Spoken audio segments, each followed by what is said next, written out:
Tudo bem? Hoje eu vim falar sobre A Dócil de Fyodor Dostoiévski. Eu li A Dócil nessa edição da editora 34, que contém duas narrativas, A Dócil e O Sonho de um Homem Ridículo. Nesse vídeo eu vou falar sobre A Dócil. Essa edição foi traduzida por Vadim Nikitin, que é um russo que vive no Brasil. Ele é pós-graduado em literatura e eu particularmente gostei muito dessa edição. Tem muitas notas de rodapé que facilitam o nosso entendimento. E ele conta com um texto introdutório para a gente entender o contexto, a época em que essa história foi escrita. Bom, a Dócil a gente encontra com esse nome, e a gente encontra também com outros nomes. Já foi traduzida como uma doce criatura, uma criatura doce e humilde, ou simplesmente ela. A gente também encontra algumas edições como essa, que contém A Dócil e O Sonho de um Homem Ridículo, porque foram escritas na mesma época, que foi uma época em que estava acontecendo suicídios em São Petersburgo, e Dostoiévski se inspirou nessa época para fazer. Ele lia muitos jornais, muitas notícias do que estava acontecendo, e se inspirou para escrever essas duas narrativas. São narrativas bem pequenas e são muito boas de ler. Elas serem pequenas não interferem na qualidade delas. É muito bom. Então, bora lá, vou começar a falar sobre a Dócil. Bom,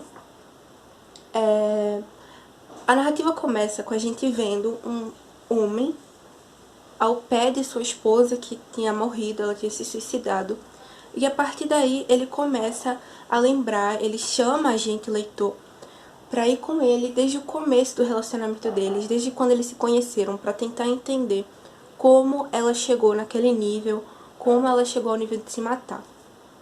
E para vocês entenderem, é o seguinte: ele era um dono de uma loja de penhores, muito humilhado. As pessoas não gostavam dele, as pessoas tinham medo dele porque ele fazia essas trocas, ele não era bem visto socialmente.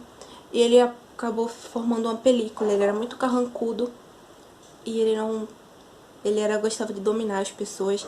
Ele não tinha espaço pro amor na vida dele. Até que uma moça começa a frequentar essa loja de penhores porque ela estava precisando de dinheiro. Ela foi trocar seus objetos sem valor, eram objetos apenas com valor sentimental. Ela foi trocar esses objetos totalmente sem valor para conseguir dinheiro. E aí vai passando o tempo e ele espera um momento em que ela tá mais debilitada, ela tá precisando, porque as tias já iam obrigar ela a casar com um velho comerciante. Aí ele aproveita para pedir ela em casamento e ela acaba aceitando. E aí começa uma coisa assim, dá a entender que ela queria sim estar nesse relacionamento.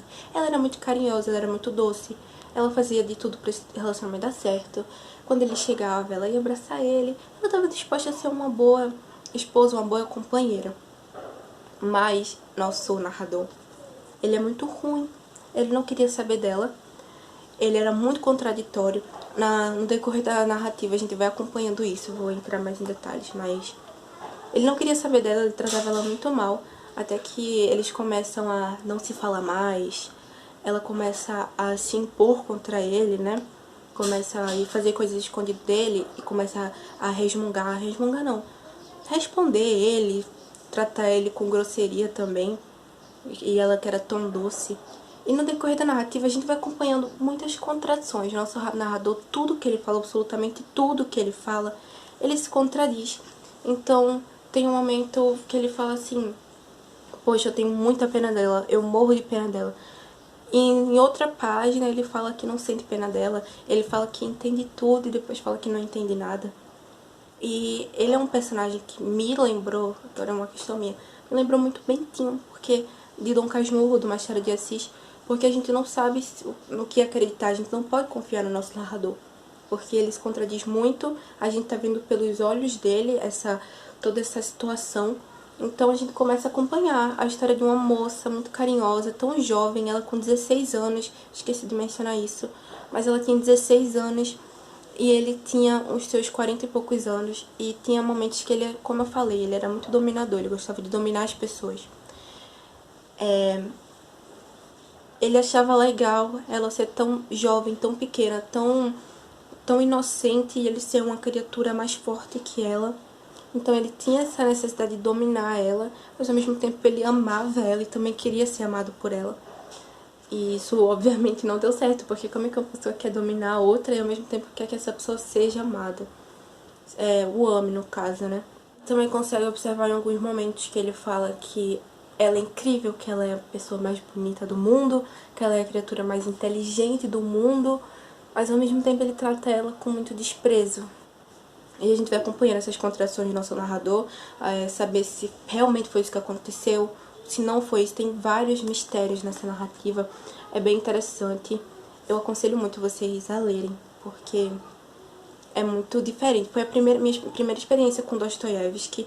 Eu li essas narrativas. Eu lembro que eu comprei por causa do Sonho de um Homem Ridículo. Eu vi uma frase no perfil de filosofia no Instagram. Aí eu comprei e acabou vindo com a Dossi. Eu vi a sinopse, vou ler porque vem. Mas eu tinha comprado mais por causa do Sonho do Homem Ridículo e eu acabei me surpreendendo muito com a Dossi. Eu amo a escrita de Dostoiévski, que é diferente de tudo que eu já vi. E essa narrativa, a gente vê essas contradições, é uma coisa muito diferente, não sei nem como falar, eu tô tentando arranjar palavras. Ver essas contradições, ver esse relacionamento se tornando uma coisa super diferente, ver esse homem super carrancudo que não tem espaço pra amar. E é interessante saber que a gente tem certeza que ele ama ela, porque ele tem planos pro futuro. Ele quer ir com ela pra outro canto, ele quer, futuramente a gente vai ser feliz, mas ele não pensa no agora. Tanto é que tem um momento em que ela fica doente, ele fica meio desesperado, com medo que ela morra, sem antes eles terem vivido felizes. Mas é isso, vai acontecendo várias desgraças no livro, e eu indico que vocês leiam, porque, como eu já falei, é muito diferente de tudo que vocês podem ter lido. E é isso, eu espero que eu tenha falado tudo. Me perdoem se eu esqueci de alguma coisa, se eu não expressei do jeito que eu deveria expressar. Essa obra tão complexa, que é tão pequena, porém tem tanta coisa pra ser falada. Esse é o meu primeiro vídeo.